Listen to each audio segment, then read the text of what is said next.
querido. Obrigado, Senhor, pela oportunidade de estarmos aqui reunidos em Tua casa, para aprender mais da Tua palavra, para Te render louvor e adoração, ó Deus. Neste momento, Senhor, da Tua palavra, nós Te pedimos, ó Pai, que Tu desça, Senhor, com sabedoria e discernimento sobre a vida de Marcos, para que não ele, Senhor, mas para que Tu fales ao coração da Tua igreja, para que todos que estejam aqui, Senhor, saiam diferente da forma que entraram, ó Pai, com esta palavra. E é isso que nós Te pedimos e já Te agradecemos. Amém.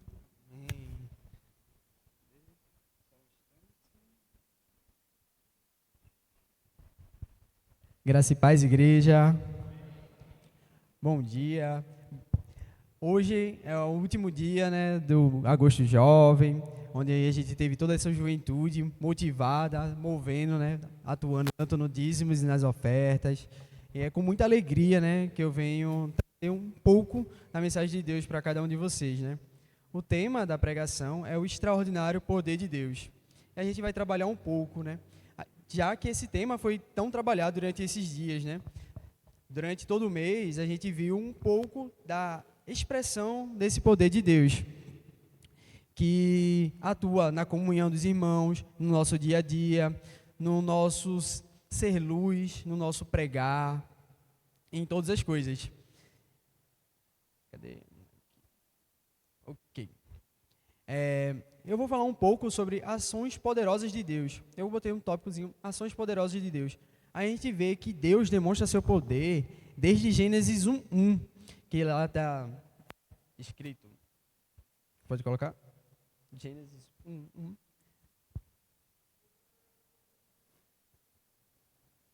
No princípio, criou Deus os céus e a terra.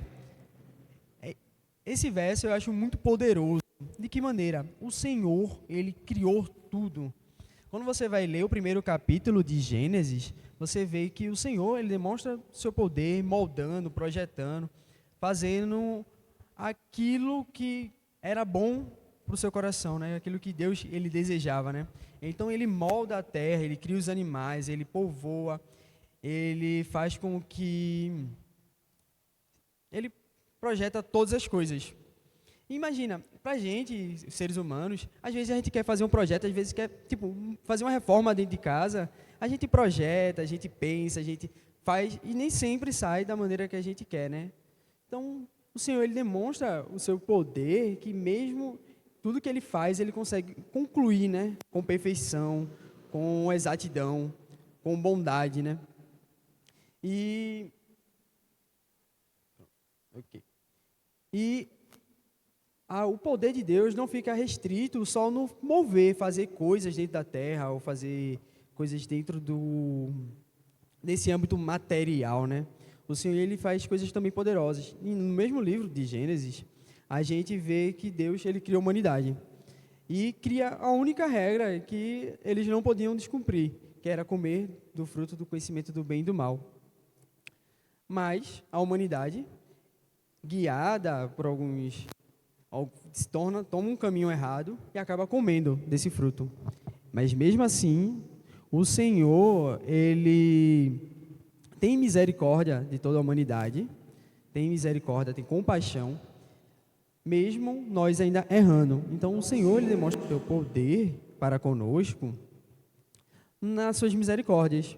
Ele tendo paixão, né? Como você vê, quando o homem cai, o Senhor, Ele condena, Ele das dificuldades que teria a humanidade a partir dali, mas mesmo assim Ele tem cuidado, Ele dá misericórdia, Ele vê o que a humanidade ela tem vergonha da sua nudez, Ele dá trajes. Então o Senhor, Ele tem uma misericórdia e um cuidado especial para com todos. Mesmo que Ele pudesse, naquele momento, como foi dito, que quem comesse do fruto do bem e do mal, conhecimento do bem e do mal, mereceria a morte, né? Estaria morto. O Senhor poderia, naquele exato momento, fulminar tanto Adão quanto Eva, no momento que eles caíram. Mas, por misericórdia, o Senhor não faz isso naquele momento.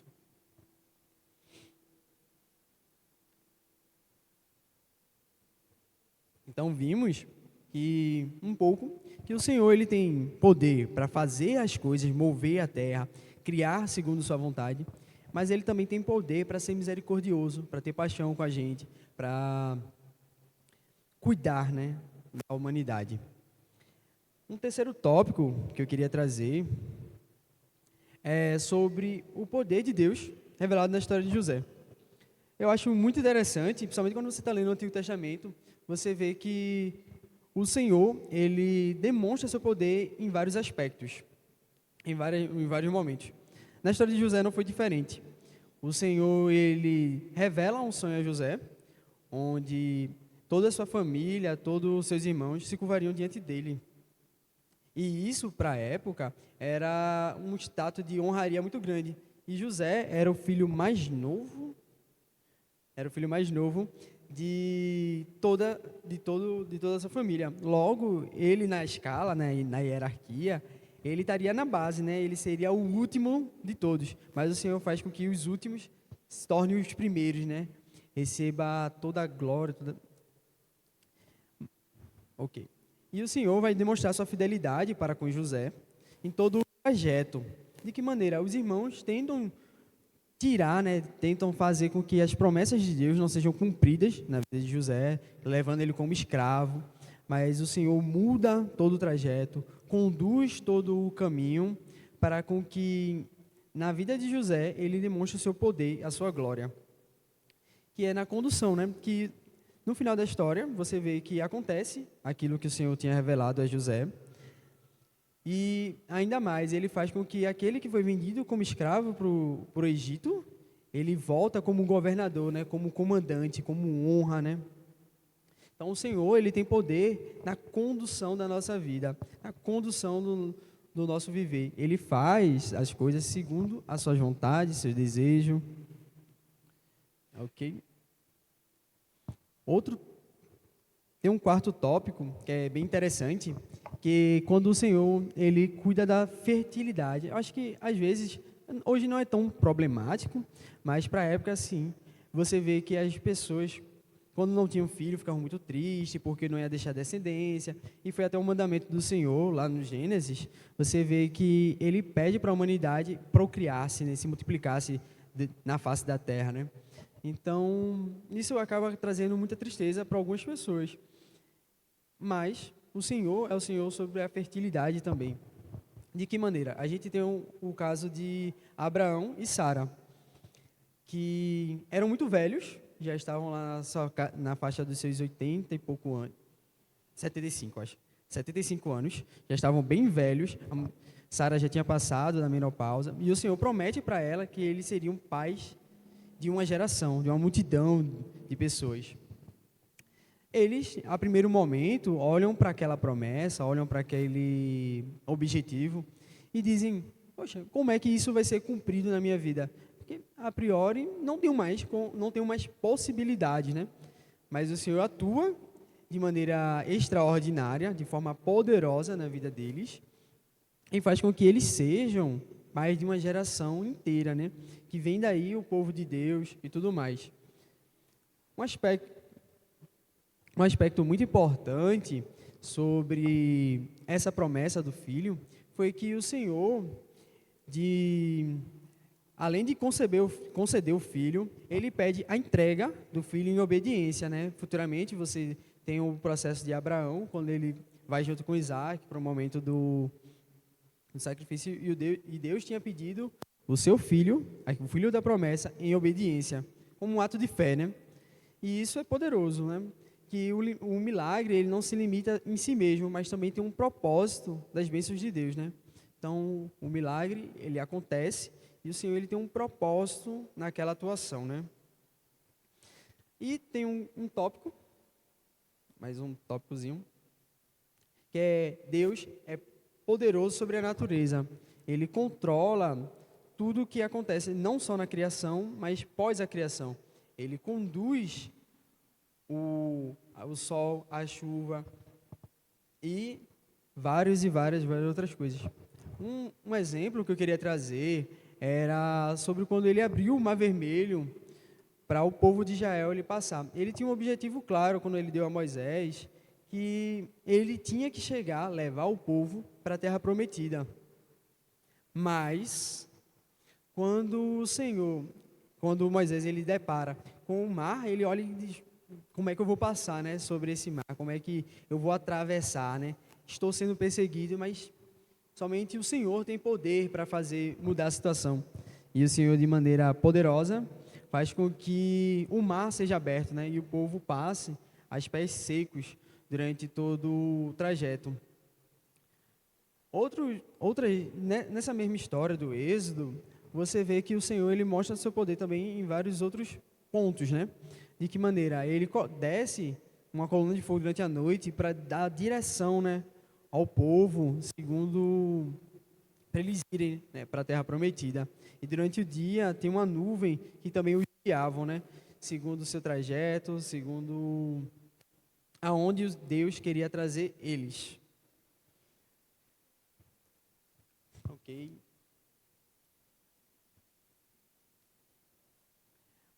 Sobre o Senhor tem poder sobre a natureza. Outro ponto que eu queria trazer, outro momento que eu queria trazer é sobre a história de Jonas também. Eu estou fazendo um apanhado de vários aspectos, né? Um apanhado de várias histórias que o Senhor vem demonstrando um pouco do seu poder em cada uma delas. Nesse apanhado, eu vou trazer também a história de Jonas. A história de Jonas é interessante, porque você tinha um homem que é chamado por Deus para pregar para uma sociedade corrupta, uma sociedade que lá tinha muitos erros, pecados, eu vou colocar assim. Mas o Senhor chama Jonas para pregar para aquela nação, para que ela seja salva.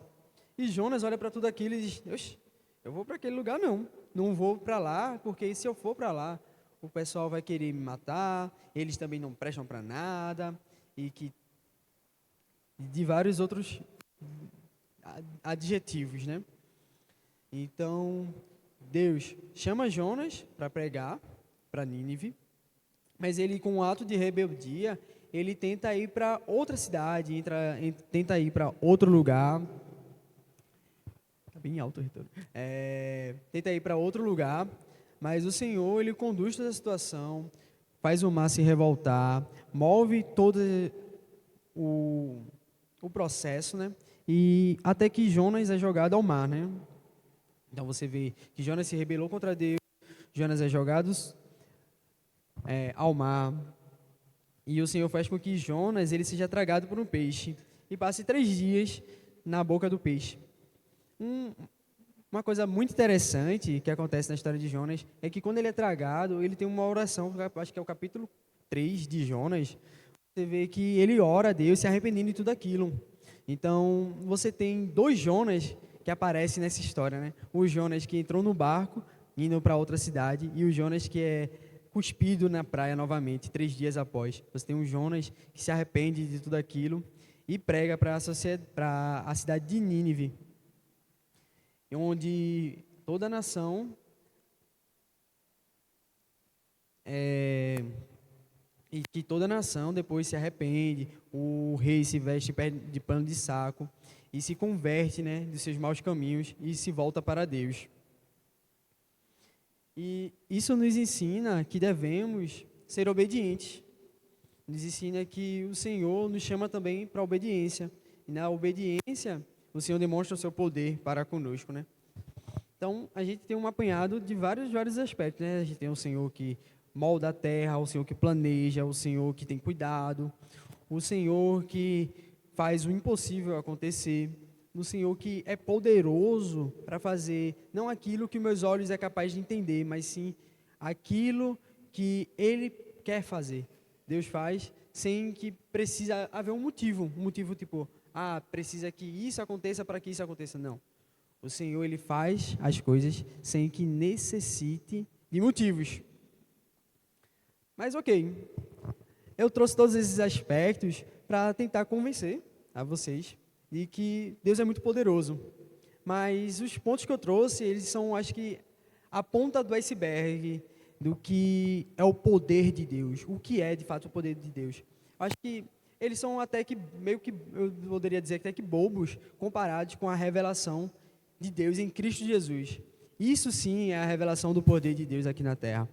Em Cristo Jesus, Deus cumpre aquilo que Ele prometeu desde o Gênesis, quando teve a queda do homem, que virá o homem e pisará na cabeça da serpente. Em Cristo Jesus, Deus demonstra seu poder, Deus demonstra seu amor, sua compaixão para conosco.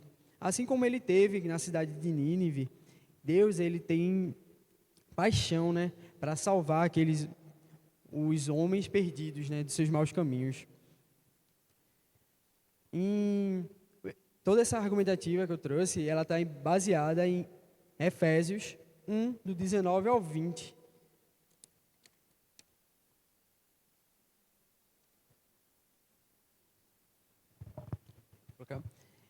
E qual a suprema grandeza do seu poder para com que cremos, segundo a eficácia da força do seu poder, a qual exerceu ele em Cristo, ressuscitado dentre os mortos, fazendo-se assentar à direita dos lugares celestiais.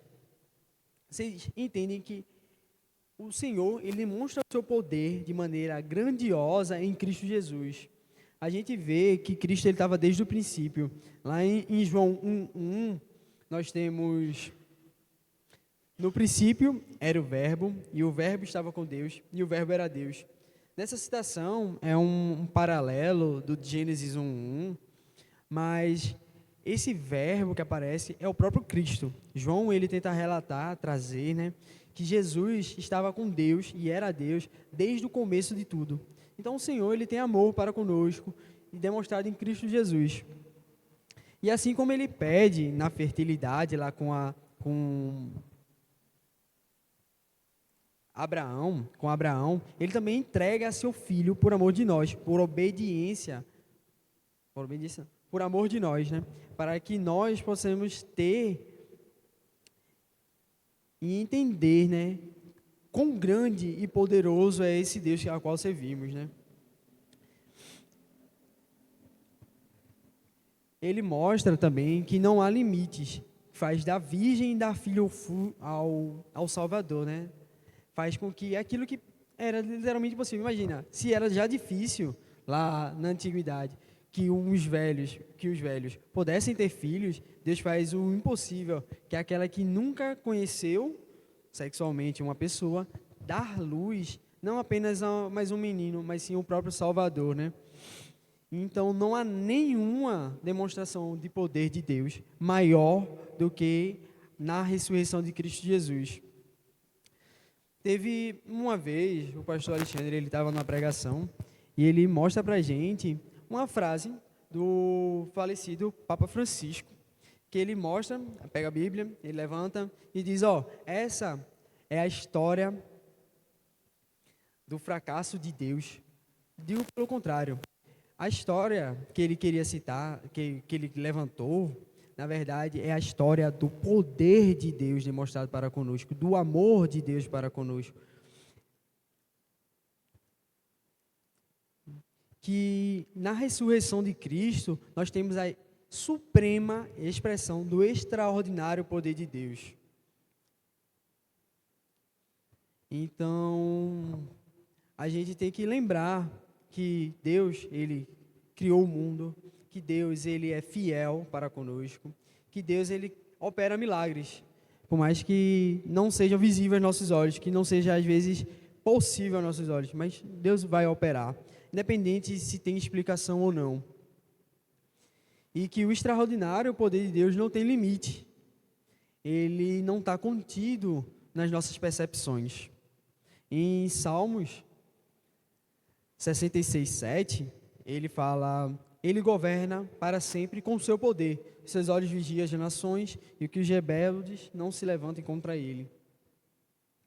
Então, essa mensagem um pouco mais curta, eu espero que ela traga fortaleza, né, para a nossa fé e nos lembre que Jesus é a expressão do extraordinário poder de Deus. Amém.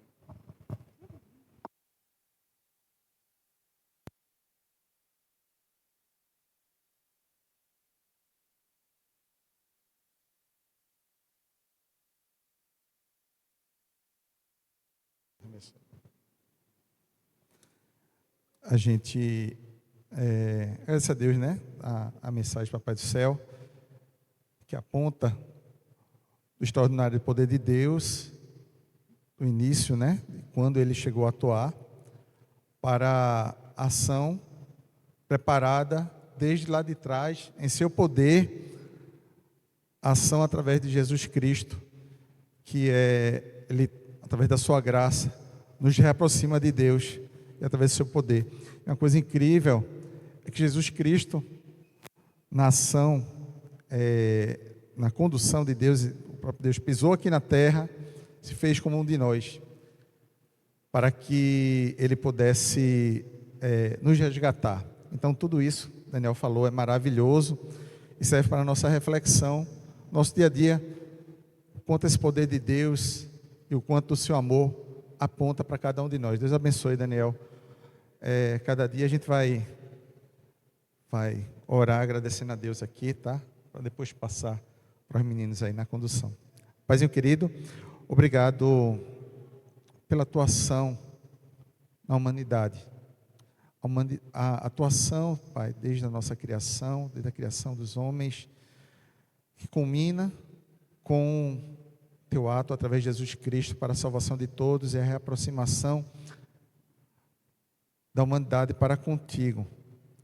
Somos gratos porque no teu grande poder, nas tuas ações extraordinárias, tu olhas para cada um de nós e através da tua graça nos reaproxima e nos alimenta a andarmos nossos dias. Obrigado por tudo, obrigado pela tua mensagem, te agradecemos em nome do teu Filho Jesus, amém, Pai. Amém.